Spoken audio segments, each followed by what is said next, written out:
Sejarah seringkali ditentukan oleh satu malam, satu keputusan, atau satu peluru. Di Indonesia, titik itu adalah tahun 1995. Dalam catatan sejarah yang kita tahu, kekuatan komunis runtuh dan ideologinya dilarang selamanya. Namun, mari kita tarik mundur garis waktu. Bayangkan jika faksi kiri berhasil memenangkan perebutan kekuasaan. Bayangkan jika Nasakom benar-benar melebur menjadi satu di bawah dominasi Palu Arit. Video ini bukan untuk mendukung atau menjelekkan, melainkan sebuah eksperimen pemikiran. Seperti apa rupa Indonesia jika ia menjadi benteng komunisme terbesar di Asia Tenggara? Pertama, kita harus bicara soal struktur negara. Jika Indonesia menjadi negara komunis, sistem demokrasi liberal yang kita kenal sekarang tidak akan pernah lahir.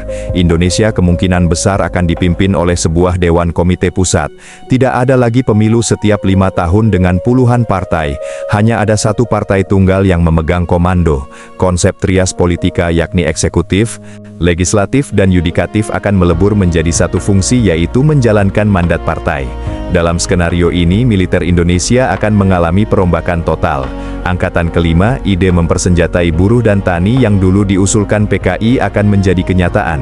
Militer bukan lagi alat pertahanan negara yang netral, melainkan sayap bersenjata partai. Kontrol sosial akan dilakukan hingga ke tingkat RT dan RW secara sangat ketat. Setiap kritik terhadap kebijakan negara akan dianggap sebagai kontrarevolusi. Masuk ke dapur ekonomi. Ini adalah perubahan yang paling menyentuh piring nasi rakyat. Dalam sistem ini, hak milik pribadi atas alat produksi dihapuskan. Bayangkan seluruh perusahaan swasta nasional dan asing, mulai dari tambang di Papua hingga pabrik rokok di Jawa, diambil alih paksa oleh negara. Tidak ada lagi konglomerat. Semua adalah pegawai negara. Pemerintah akan menerapkan ekonomi terpusat. Mereka yang menentukan berapa harga cabai, berapa jumlah sepatu yang harus diproduksi tahun depan, dan siapa yang berhak mendapatkan jatah rumah. Reformasi agraria akan dilakukan secara radikal.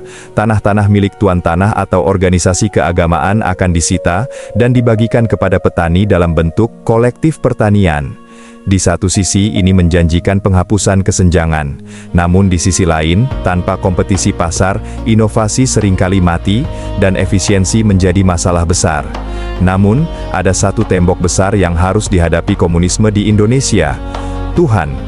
Indonesia adalah bangsa yang dibangun di atas pondasi ketuhanan. Dalam negara komunis murni, agama sering dianggap sebagai candu yang menghambat kemajuan revolusioner. Sekolah-sekolah berbasis agama kemungkinan akan ditutup atau kurikulumnya diganti total dengan materialisme dialektika.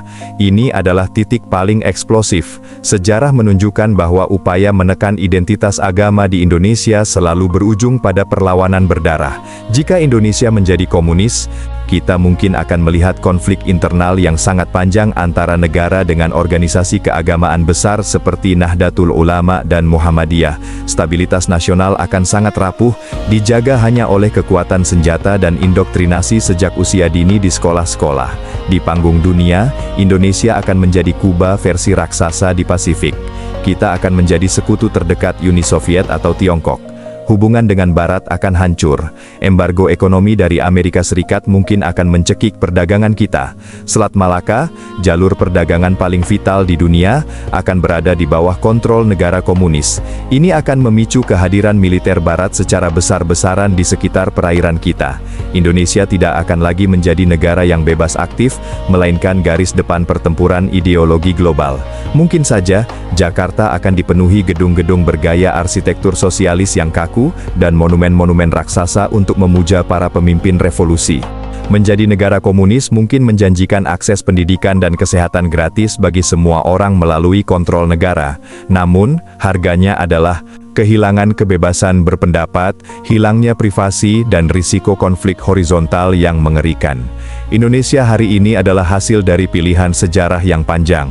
Mengetahui spekulasi ini membantu kita memahami betapa uniknya jalan tengah yang kita ambil. Pancasila, sebuah ideologi yang mencoba merangkul keadilan sosial tanpa harus membuang ketuhanan dan kemanusiaan. Bagaimana menurut Anda? Apakah Indonesia akan lebih maju atau justru hancur dalam skenario ini? Tulis pendapat Anda di kolom komentar.